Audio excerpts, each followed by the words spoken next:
어제 주신 말씀처럼 저희들 지금 규칙적으로 지속적으로 기도하는데 하나님께서 복을 주실 줄 믿습니다. 바울의 이 지금 서신서를 보고 있는데요. 문득 그런 생각이 들었습니다. 복음을 전하고 가르치고 설교하고 또 성경도 기록하고 또 교회도 세워가고 얼마나 많은 일을 했겠습니까? 그러면 얼마나 또 바울이 피곤하고 힘들었겠습니까? 근데 바울의 그 편지나 이런 삶을 보면 그런 내용이 없는 거야. 오히려 감사와 기도 이런 내용들이 담겨져 있는 거죠. 그러고 보면 하나님을 따르는 것은 하는 게 아니라 되는 거구나라는 그런 마음이 들었습니다. 그래서 이 하나님의 은혜를 우리가 깨닫고 믿어지면 우리 또 이런 삶을 살아갈 수 있다라는 거죠. 그래서 오늘 본문을 준비하면서 정말 그런 삶 신앙을 깨닫고 싶고 믿어지고 그런 능력으로 살아가고 싶다라는 마음을 가졌는데요. 함께 그런 마음을 가질 수 있기를 바랍니다. 이 짧은 구절 속에서 그 내용이 고스란히 담겨져 있습니다. 신앙생활은 아는 것이 되는 것이다. 한번 살펴볼까요? 지금 사도 바울이 골로새를 그 교회를 위해서 기도하고 있죠. 핵심이 무엇이었습니까? 9절에 하나님의 뜻을 알게 해달라는 거였죠. 그래서 10절은 이렇게 말합니다. 주께 합당하게 행하여 범사에 기쁘시게 하고 모든 선한 일에 열매를 맺게 하시며 이렇게 기도하고 있습니다. 그러니까 바울의 그 기도의 목적이 너무 뚜렷한 거예요. 9절에 하나님의 뜻을 어떻게 해요? 알게 해 주십시오. 그리고 10절에는요. 주께 합당하게 행하게 해 주십시오. 그래서 오늘 설교는 너무 간단합니다. 알게 해 주십시오. 그리고 살게 해 주십시오. 이게 바울의 기도였다는 거예요. 바울은 골로새 기도를 향하여 그들이 아는 그리스도, 그 그리스도를 더 깊이 있게 알게 해 주십시오. 그리고 살게 해 주십시오라는 겁니다. 성경을 보면 이 두 가지 기도 제목이 따로가 아닙니다. 하나님의 뜻을 아는 것과 그 뜻을 살아가는 것은 하나라는 거죠. 되는 것입니다. 한번 그 의미를 자세하게 살펴보겠습니다. 자, 먼저 주께 합당하게 행하여라고 얘기합니다. 주께 합당하게 행하는 것이 도대체 어떤 정의를 가지고 있는 걸까요? 합당하게라는 말은 같은 무게로 걸맞게 이런 의미를 가지고 있습니다. 그러니까 걸맞는다라는 것은 우리의 가치나 세상적인 윤리, 어떤 사람, 내 자신의 기준이 될 수 없다라는 겁니다. 합당하게 행한다는 것은 앞에 뭐라고 얘기합니까? 주께, 그러니까 오직 주님께 맞는 삶을 살아가는 것이죠. 우리의 기준을 볼 때 이렇게 하고 결단하는 것이 아닌 거죠. 예를 들면 이런 것들이 있을 것 같습니다. 누군가가 나를 막 험담하고 욕하고 함부로 대하면 세상적인 기준은 어떻습니까? 뭐 이렇게 모욕죄로 고발한다든지 그렇게 하는 게 세상의 기준이지 않습니까? 근데 성경은 그렇게 말하지 않습니다. 똑같이 대응하는 것이 아니라 오히려 그를 향하여 기도하는 것. 이것이 하나님의 가치, 예수님의 이름에 걸맞게 행하는 것이죠. 그래서 빌립보서 2장 5절은요. 너희 안에 이 마음을 품으라 곧 그리스도 예수의 마음이니 그리스도의 마음을 품고요. 삶의 기준을 주님께 두는 것. 그게 합당하게 살아간다라는 것입니다. 자, 그러면서요. 행하여라고 얘기하고 있죠. 이 행하여라는 단어, 우리 단어는 그냥 행동하는 거, 그것을 실천하는 거 이런 의미를 가지고 있는데 원어는 조금 의미가 다릅니다. 걷는다, 살아낸다 이런 뜻을 가지고 있습니다. 발음이 이상해도 양해해 주시기 바랍니다. 영어 성경 보면 to walk라고 되어져 있습니다. 그러니까 걷는다예요. 또 다른 영어 성경 보면 to live라고 되어 있습니다. 살아낸다는 거예요. 살아간다라는 거예요. 자, 결국 뭘 말하는 겁니까? 주께 합당하게 행한다라는 것은요. 주님을 아는 것만큼 주님께 걸맞게 주님의 기준을 가지고 어떻게 해요? 살아가는 거, 걷는 거. 이게 주께 합당하다는 겁니다. 그 삶을 살았던 사람이 누구냐면요, 아브라함입니다. 창세기 12장 1절입니다. 여호와께서 아브라함에게 이르시되 너는 너의 고향과 친척과 아비 집을 떠나 내가 내게 보여줄 땅으로 가라. 우리 딱 이 말씀 보면 믿음의 조상, 하나님 말씀대로 살아갔다, 이 정도로 기억하잖아요. 근데 제일 끝에 내게 보여줄 땅으로 가라, 이 단어가 오늘 본문 행하여와 똑같습니다. 그러니까 나와 함께 가자.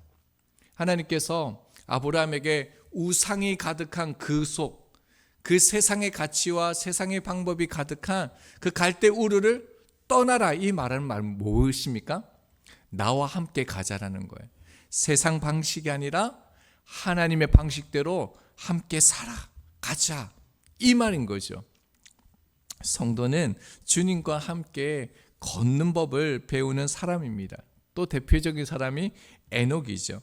창세기 5장 22절 하반절입니다. 300년을 하나님과 동행하며 자녀들을 낳았으며, 여기서 동행이 어떤 단어겠습니까? 본문과 똑같은 단어입니다. 하나님과 함께 걸었다. 그러면 하나님과 함께 걷는 것, 주님과 함께 걷는 것이요, 행한다라는 뜻을 가지고 있다는 겁니다. 그런데 하나님께서 우리 가운데 뭐라고 말씀하십니까? 혼자 걸으라고 말씀하지 않으십니다. 말씀이 우리 안에 들어올 때요, 성령께서 우리의 변호사가 되어주셔서 우리의 모든 고단한 일상의 자리 가운데 함께 하신다라고 말씀합니다. 그래서 어떤 삶이 이어지냐면요, 자, 그 다음 말씀 봅니다. 범사에 기쁘시게 하고, 굉장히 부담스러운 말씀입니다. 범사가 뭡니까? 삶의 일부가 아니라요, 모든 삶의 자리, 예외가 없는 것입니다. 그 속에서 어떻게 해요? 주님을 기쁘시게 하는 삶을 행하라. 주님의 이름에 걸맞게 합당하게 살아내라라고 얘기합니다.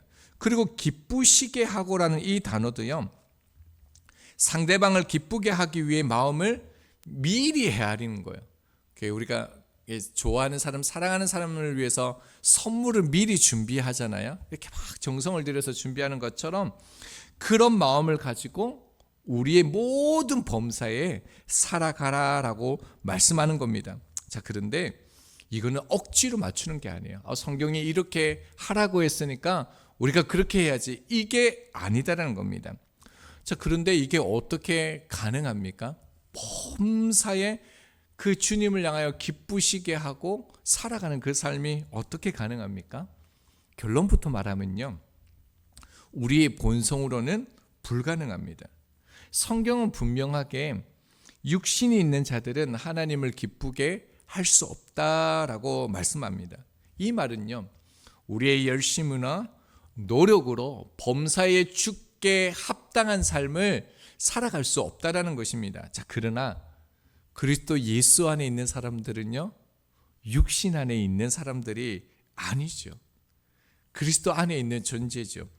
고린도후서 5장 9절입니다. 그런즉 우리는 몸으로 있든지 떠나든지 주를 기쁘시게 하는 자가 되기를 힘쓰노라. 이해할 것 같으면서도 이해하지 못하는 말을 바울이 했는데요, 우리가 몸으로 있든지 떠나 있든지 주를 기쁘시게 하는 자가 되기를 힘쓴다라고 얘기하고 있습니다. 이 말은 뭐냐면, 지금 바울이 이 본문을 통해서 비록 내가 이 땅에 썩을 몸을 가지고 있지만 나는 죽음 이후에 하나님께서 예비하신 영원한 처소를 바라보고 있다라는 거예요. 썩을 몸이 영원한 생명으로 영광의 몸으로 덮이게 될 것을 사모했다라는 것이죠. 그러니까 바울은 막연한 기대가 아니에요. 이게 하나님께서 그 보증으로 성령을 우리 가운데 주셨기 때문이죠. 그러니까 바울이 무엇을 말합니까? 주님을 기쁘시게 하는 삶을 억지로 만들어내는 종교적 노력의 결과가 아니다라는 거예요. 성령 안에서 범사의 주를 기쁘시게 하는 삶을 살아갈 수 있다. 그래서 그 삶을 살아내야 된다라고 말하는 것이죠. 자, 그러면서 주님을 기쁘시게 하는 삶이 무엇인지를 이제 구체적으로 바울이 4가지를 우리 가운데 알려줍니다. 이제 몇 시간에 걸쳐서 그걸 좀 알아보고 싶은데요. 10절에 보면 이제 우리가 볼 선한 열매를 맺으며, 그 다음에요 하나님을 알아가며, 그리고 11절에 능력으로 능하게 하시며, 그리고 12절에요 감사하게 되며. 자, 이 네 가지가 중요한 이유는 뭐냐면 10절에 보면 주께 합당하게 행하여 라고 되어져 있죠. 원래 이 행하여에 동그라미를 쳐야 되는데 이 행하여라는 이 동사 다음에 금방 말씀드렸던 이 네 가지가요 분사 형태로 되어져 있습니다. 아침에 성경 공부하니까 힘드시죠? 자, 분사 형태로 되어져 있다라는 것은 어떤 의미냐면요, 뒤에 따라오는 이 네 가지가 각각 떨어져 있는 형태가 아니라요 동일선상에서 연속되어진다라는 겁니다. 그러니까 우리가 이 네 가지가요, 이거는 선택하고 이거는 살아갈 수 없어, 이게 아니라 주께 합당하게 행하는 삶이 우리 가운데 있으면요 어떻다라는 거예요? 선한 열매도 맺히고 하나님도 더 알아가고 강건해지고 감사하게 되더라, 이렇게 되어진다라는 거예요. 그것이 바울의 기도였다는 겁니다. 그래서 그토록 바울은 골로새 교회를 향하여, 성도들 향하여 주께 합당하게 행하여서 이런 삶을 살아가라라고 간곡하게 기도했던 것이죠. 자, 첫 번째로 오늘 한번 살펴보겠습니다. 모든 선한 일에 열매를 맺게 하시며. 자, 모든 선한 일에 열매를 맺게 해달라는 것이 무엇일까요? 에베소서 2장 10절입니다. 우리는 그가 만드신 바라 그리스도 예수 안에서 선한 일을 위하여 지으심을 받은 자니. 예수 그리스도 안에 있는 사람들은요 선한 일을 위하여 지음을 받았다라는 거예요. 완료형이죠. 선한 일은요 구원의 조건이 아니라 구원의 증거입니다. 성도는 구원받기 위해서 선한 일을 하는 사람이 아니라 구원받았기 때문에 선한 일이 나올 수밖에 없는 존재이죠. 그리고 이 선한 일은 교회 안에 머물지 않습니다. 계속적으로 흘러가 직장과 이웃과의 관계, 심지어 원수와의 관계 속에도 이 선한 열매가 나타나는 것이죠. 그러면 이 선한 열매, 도대체 이 열매가 뭘까요? 갈라디아서 5장 22절입니다. 오직 성령의 열매는 사랑과 희락과 화평과 오래 참음과 자비와 양성과 충성과 온유와 절제니 이 같은 것을 금지할 법이 없느니라. 자, 이것이 열매입니다. 그런데 이 열매는 어떻게 맺어진다고요? 오직 성령의 열매다라고 얘기합니다. 우리의 힘으로 만들어지지 않습니다. 여러분, 이게 위로 같지만 굉장한 도전이죠. 여러분, 나의 노력으로 만들어낸 선한 일은 어떻게 된다는 겁니까? 결국 자기의가 된다는 거예요. 그리고 자기가 만들어낸 선한 일, 구제, 착한 일, 봉사는요 결국에 교만이 될 수 있다는 겁니다. 억지로 참으려 하면 어떻게 해요? 결국 폭발하게 되고요. 억지로 사랑하려고 하면 속으로 어떻습니까? 미워하는 마음이 들고요. 이런 것들은 뭐라고 얘기합니까? 성경에서 바리새인이라고 그러죠. 외식이라고 그러죠. 연기라고 말하는 것입니다. 그러나 성령께서 역사하시면 어떻게 되어집니까? 이전에는 참기 어려웠는데요, 참을 수 없는 그 상황 가운데서도 마음이 부드러워지는 거예요.